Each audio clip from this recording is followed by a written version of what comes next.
Hi అండి. Welcome back to your cooking class అండి. ఈరోజు మనం చేసుకునేది ఏంటంటే సొరకాయ డప్పలం అండి. ఆనపకాయ అంటారు కదండి, ఆనపకాయతో డప్పలం చేస్తాను. ఎట్లా చేయాలో చూపిస్తా చూడండి ఒకసారి. ఇదిగోనండి సొరకాయ తీసుకున్నానండి, నేను పొడవుది తీసుకున్నానండి. దాంట్లోకేమో ఇదిగో 2 ఆనియన్స్ తీసుకున్నానండి, 2 టమాటాలు తీసుకున్నానండి, పచ్చిమిర్చి తీసుకున్నాను. ఇది చెక్కి తీసుకోవాలండి. చెక్కి తీసినాక మీకు చూపిస్తాను. ఇదిగోనండి ఇది చెక్కి తీసేయాలి. ఇట్లాగా మనం పీలర్తో తీసేసుకోవాలండి.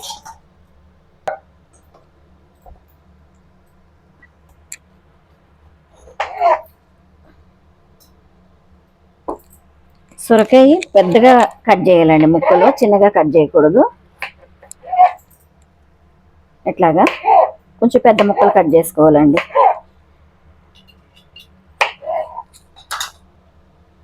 ఇదిగోనండి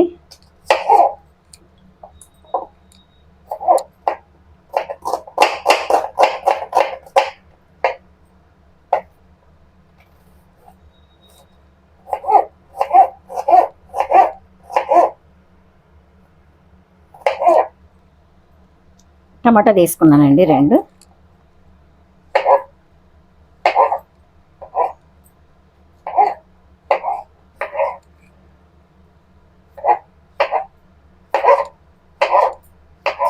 ఇదిగోనండి కుక్కర్లో వేసానండి. కట్ చేసిన సొరకాయ ముక్కలు, ఉల్లిపాయ ముక్కలు, టమాటా కూడా ఇందులో వేసాను. పచ్చిమిర్చి కూడా ఇట్లా మనం కట్ చేసేసుకుని, పచ్చిమిర్చి కొంచెం ఎక్కువ పడతాయండి. ఇట్లాగా పొడవుగా కట్ చేసుకోవాలండి. ఇదిగోనండి స్టవ్ ఆన్ చేస్తున్నా. ఇప్పుడు మనం అన్నీ వేసేసుకోవాలండి. సరిపడగా పసుపు వేసుకోవాలండి, అలాగే ఉప్పు కూడా వేసేసుకోవాలండి. తర్వాత ఇదిగోనండి కారం వేస్తున్నా, కొంచెం కరివేపాకు వేస్తున్నానండి. ఇప్పుడు మనం సరిపడగా వాటర్ పోసేసుకోవాలండి. ఒక గ్లాస్ అంతా వాటర్ పోసేసుకోవాలండి. ఒక్కసారి ఇట్లా కలిపేసుకోవాలండి. ఇదిగోనండి మూత పెట్టేస్తున్నానండి. ఒక్క 2 విజిల్స్ వస్తే మనకి సొరకాయ ఉడికిపోతుందండి. కొంచెం మరీ హై కాకుండా మీడియంలో అట్లా పెట్టుకుంటే ఒక 2 విజిల్స్కి కుక్ అయిపోతుందండి. తర్వాత చూపిస్తా. అయిపోయిందండి, 2 విజిల్స్ రానిచ్చాను నేను. ఇంకా అయితే మెత్తగా అయిపోతుందండి సొరకాయ, చాలా డెలికేట్గా ఉంటుంది కదండి, అందుకని ఒక్క 2 విజిల్స్ సరిపోతుంది. ఇదిగో చింతపండు అండి, చింతపండు ఇట్లా పిండుకుని వేసేసుకోవాలండి.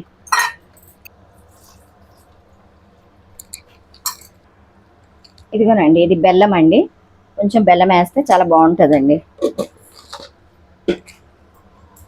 ఇది ఒక్క 5 నిమిషాలు కుక్ అవ్వాలండి. ఇప్పుడే చింతపండు రసం వేసాం కదండి, ఒక్క 5 నిమిషాలు అయితే తర్వాత మనం లాస్ట్లో పోపు వేసుకోవాలండి.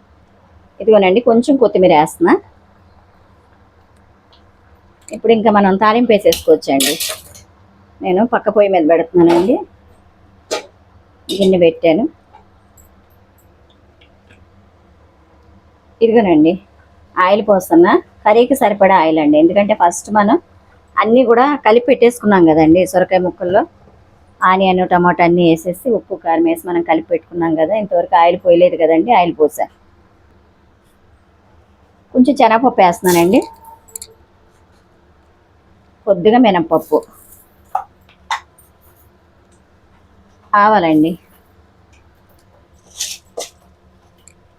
2 ఎండుమిర్చి చేస్తానండి.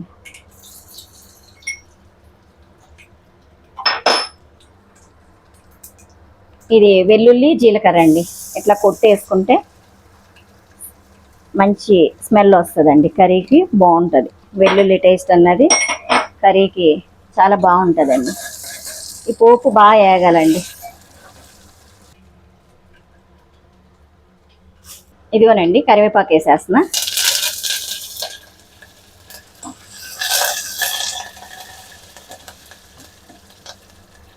మీ టేస్ట్ తగ్గట్టు ఉప్పు కారం వేసుకోవచ్చండి, ఎందుకంటే కొంతమంది ఎక్కువ తినేవాళ్ళు ఉంటారు, తక్కువ తినేవాళ్ళు ఉంటారు కదండి. దాన్ని బట్టి మనం సాల్ట్ అన్నది కారం అన్నది వేసుకోవచ్చండి.